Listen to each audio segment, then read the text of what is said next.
ইউকেতে এখন স্প্রিং চলছে, তাই ওয়েদারের ঠিক ঠিকানা নেই। একবার গরম পড়ে, আবার সুন্দর রোদ উঠে, আবার বৃষ্টি হয়, একটু ঠান্ডা পড়ে। বাট আজকের আকাশটা অদ্ভুত সুন্দর, তাই বাসায় থাকতে পারলাম না। মার্ভিনকে বললাম চলো আমরা একটু হেঁটে আসি, সাথে আমার একটা ছোট বোনও ছিল। এই জায়গাটা আমার বাসার পাশে, এত সুন্দর যে বলার বাইরে। তো বিকেলটা হেঁটে এসে বাসায় দেখলাম আমার বাসা থেকে সানসেট দেখা যায়। এই যে পেছনে হচ্ছে গার্ডেন।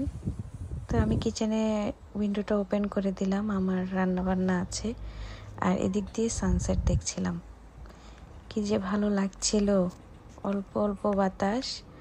আমাদের দেশের শীতকালটা যেমন, এই দেশের স্প্রিংটা তেমন। কিছু লন্ড্রি ছিল, সেগুলো করছিলাম। আর আজকে রান্না করব দেশি মাংস, মুরগির মাংস, তাই দুটো পেঁয়াজ নিয়ে নিলাম। আর মাংসটা ভিজিয়েছিলাম আগেই, এখন একটু ওয়াশ করে নিচ্ছি। কাজ করতে আমার একটু কষ্ট হয়, যেহেতু আমার হাত কাটা, তাই আমার কুকিং গ্লাভস নাই বলি ক্লিনিং গ্লাভসই পরেছিলাম, যদিও গ্লাভসটা নতুন। আর দিয়ে দিলাম কিছু অয়েল, তেজপাতা, এলাচ আর দারচিনি। দিয়ে দিলাম 2টা অনিয়ন, এখন একটু ফ্রাই করে নিচ্ছি। কিছু মশলা নিলাম, মশলাগুলো রেডি করে নিলাম। আর একটু ডিম সিদ্ধতে বসিয়েছি, আমি চিকেনের সাথে ডিমও দিয়ে দিব, এক ঢিলে 2 পাখি।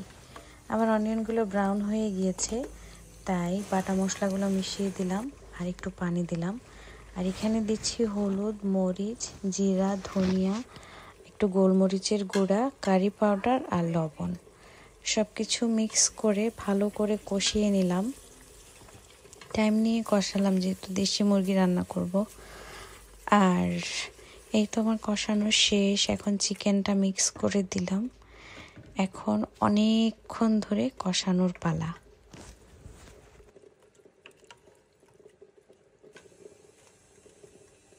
ডিম সিদ্ধটাও হয়ে গেল, আর চিকেনও অনেকক্ষণ ধরে কষিয়েছি। গরম পানি দিয়ে বারবার কষিয়ে ডিম মিশিয়ে শেষ করলাম ঝাল ঝাল মুরগির মাংস রান্না। দেখতে কেমন হয়েছে আপনারা দেখে নিশ্চয়ই বুঝতে পারছেন খাবারটা কতটা টেস্টি হয়েছে। থ্যাংক ইউ সবাইকে, সবাই আমাদের জন্য দোয়া করবেন, আর সবাই অনেক অনেক ভালো থাকবেন। আসসালামু আলাইকুম।